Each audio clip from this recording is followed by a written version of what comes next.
नमस्कार, VNM studio से मैं सोनल आप सभी का स्वागत करती हूं। अब वक्त तो चला है देश दुनिया की तमाम खास खबरों को आप तक पहुंचाने का। तो आइए डालते हैं नजर कुछ खास खबरों पर।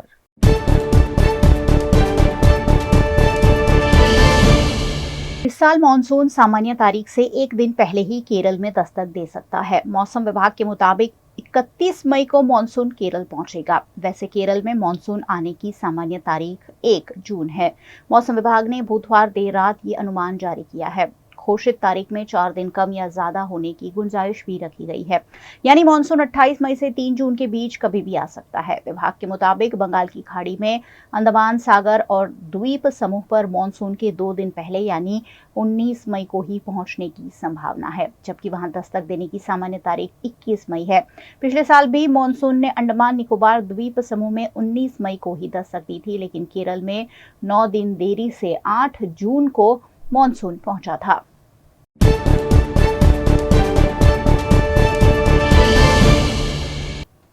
कर्नाटक के हुबली में नेहा हिरेमठ के मर्डर जैसा एक और मर्डर हुआ है, वो भी 1 महीने के अंदर। 15 मई को अंजलि अंबिगेरा नाम की लड़की पर विश्वा उर्फ गिरीश सावंत नाम के लड़के ने चाकू से वार कर दिया, जिसमें अंजलि की मौत हो गई। अंजलि ने विश्वा का प्रपोजल ठुकरा दिया था, जिसके बाद उसने अंजलि के घर में घुसकर उसकी हत्या कर दी। पुलिस ने बताया कि आईपीसी की धारा 302 के तहत विश्वा के खिलाफ मर्डर का केस दर्ज कर लिया गया है और उसे गिरफ्तार करने के लिए पुलिस की टीमें भी बना दी गई है। नेहा हिरेमठ कांग्रेस पार्षद निरंजन हिरेमठ की बेटी थी, जिसकी 18 अप्रैल को फैज खोंडुनाइक ने चाकू मारकर हत्या कर दी थी। फैज ने भी नेहा को प्रपोज किया था, जिसे नेहा ने ठुकरा दिया था। इससे नाराज होकर फैज ने कॉलेज कैंपस में नेहा पर 7 बार चाकू से वार किया था।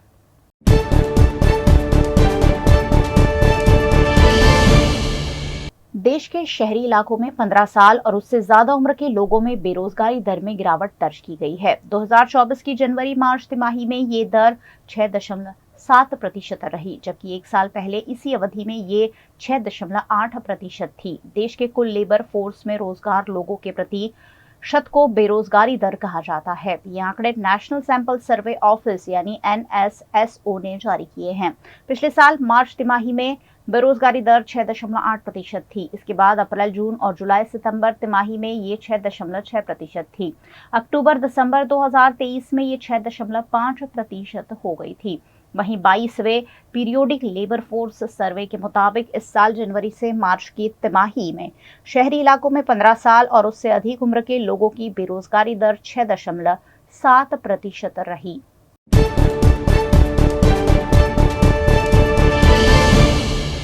पंजाब किंग्स ने आईपीएल 2024 के 65वें मैच में राजस्थान रॉयल्स को 5 विकेट से हरा दिया। पंजाब ने बुधवार को सीजन में 5वां मुकाबला जीता है। टीम के 10 अंक हो गए हैं।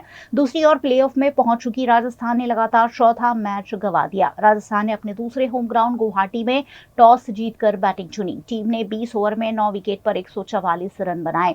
जवाब में पंजाब ने 18.5 ओवर में 5 विकेट पर टारगेट हासिल कर लिया।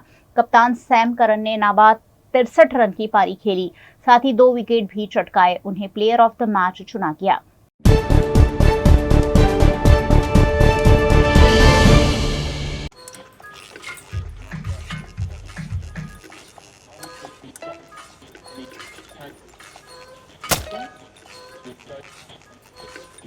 पंखा कम वोल्टेज में कम हवा। Switch to RR signature BLDC fans जो दे फुल स्पीड कम वोल्टेज में। RR सिग्नेचर फैंस, आपके काम की बात। Welcome to Courtyard Palladium. 3 BHK large size apartments જ્યાં તમને મળશે એક grand living room with an amazing view, સાથે એક comfortable dining area, a perfect kitchen for your perfect family. Now 3 bedrooms નો પહેલો bedroom with an amazing balcony view. સાથે the second bedroom which is very comfortable, very cozy and has ample of sunlight. And now for the third and the master bedroom of this house. This is so amazing, so grand and so beautiful. Best વાત આ apartments ની એ છે કે અહીંયા તમને મળે છે walk through balcony. So now I'll see you in the living room. Let's go. This is amazing, right? Courtyard Palladium, 3 BHK large apartments near Earth Infinity in Bhaili. Don't forget to visit.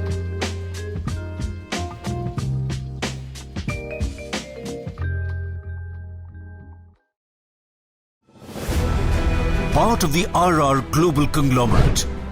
With a presence in over 50 countries, RR Kabel is a leading Indian wires and cables brand, a wide range offering excellent quality and trustworthiness. RR also has a wide range of lighting solutions. Choose from several options that can light up your home or office. Presenting appliances from RR, increasing the style quotient of your home. Delivering convenience every day. RR fans, lighting solutions, air coolers, water heaters, irons and more.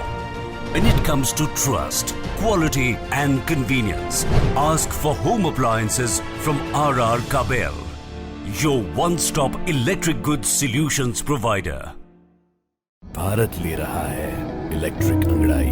क्यों ना हम साथ चले, साथ चले, साथ बढ़े, साथ बढ़े, देश मेरे, देश मेरे। देश को ले जाए नई दिशा की ओर। आपका जॉय, भारत का Joy.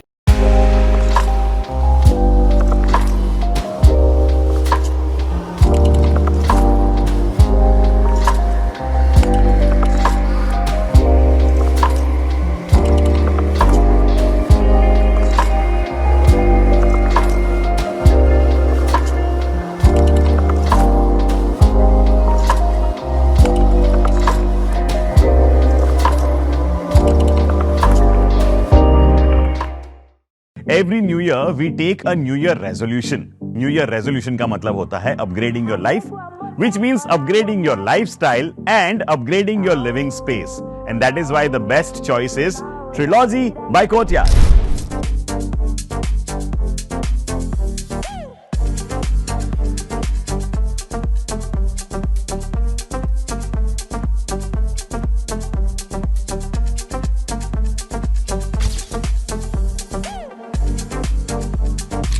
Trilogy by Courtyard.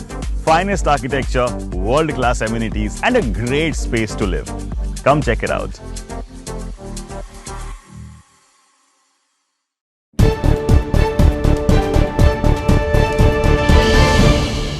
Indian premier league 2024 के 66वें मैच में आज सनराइजर्स हैदराबाद का सामना गुजरात टाइटंस से होगा। मैच हैदराबाद के home ground Rajiv Gandhi international stadium में शाम 7:30 बजे से खेला जाएगा।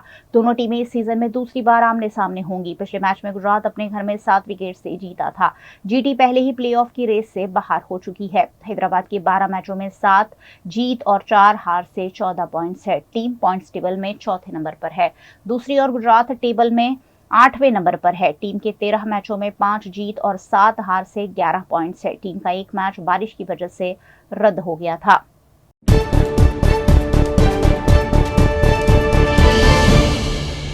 अगर आप भी अभी उत्तराखंड में 4 धाम यात्रा करने का प्लान बना रहे हैं तो फिलहाल इसे कुछ दिन टाल दें, क्योंकि अधिक भीड़ हो जाने से व्यवस्थाएं चरमरा गई है। ये स्थिति इसलिए बनी क्योंकि बिना रजिस्ट्रेशन के भी यात्री पहुंच गए हैं। बुधवार से प्रशासन ने सख्ती शुरू कर दी है। व्यवस्था सुधारने के लिए सचिव स्तर के अधिकारी पहुंचे हैं। अब तक 2,76,416 श्रद्धालु 4 धाम के दर्शन कर चुके हैं। उत्तराकाशी गंगोत्री मार्ग पर सोमवार को गंगनानी के पास 45 किलोमीटर लंबा जाम लगा था, जिसे रात तक खुलवा दिया गया। अब स्थिति सामान्य है, हालांकि यात्रा सुचारू रूप से चल रही है। गढ़वाल मंडल के कमिश्नर विनय शंकर पांडे ने इस पर बताया कि 4 धाम यात्रा के दौरान अब तक 11 लोगों की मौत भी हुई है। इनमें से 4 को डायबिटीज के साथ साथ ब्लड प्रेशर की भी शिकायत थी।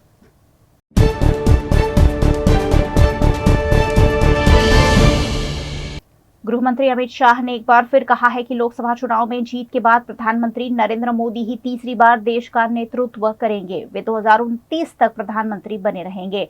इसके बाद भी वे हमारा नेतृत्व करते रहेंगे। गृह मंत्री ने तिहाड़ से दिल्ली के मुख्यमंत्री अरविंद केजरीवाल की रिहाई पर कहा कि मेरा मानना है कि ये कोई रूटीन जजमेंट नहीं था। देश में कई सारे लोग हैं जिनका मानना है कि केजरीवाल को सुप्रीम कोर्ट से मिली अंतरिम जमानत स्पेशल ट्रीटमेंट है। अमित शाह ने कहा कि लोकसभा चुनाव, भाजपा के नेतृत्व, अरविंद केजरीवाल की तिहाड़ जेल से रिहाई, ममता बनर्जी संदेश खाली, इंडी अलायंस, राम मंदिर, अल्पसंख्यक वोट बैंक, पाकिस्तान के परमाणु बम, पाकिस्तान अधिकृत कश्मीर, ज्ञानवापी और मथुरा कृष्ण मंदिर विवाद समेत विभिन्न मुद्दों पर अपने इंटरव्यू में बात की।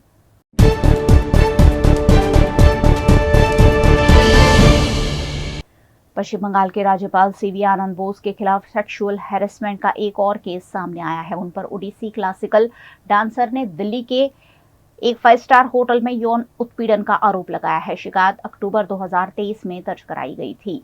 बंगाल पुलिस ने पिछले हफ्ते राज्य सरकार को जांच रिपोर्ट भी सौंपी है। 14 मई को मामला सामने आया है। ओडिसी डांसर ने अपनी शिकायत में बताया कि वो विदेश यात्रा से जुड़ी दिक्कतों को लेकर राज्यपाल से मदद मांगने गई थी।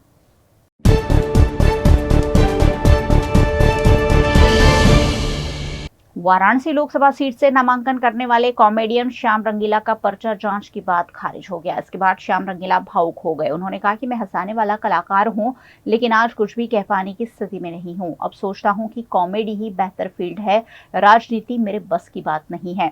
शायद गंगा मां का मुझे आशीर्वाद नहीं मिला। वाराणसी जिला प्रशासन ने नामांकन प्रक्रिया से भ्रमित किया है।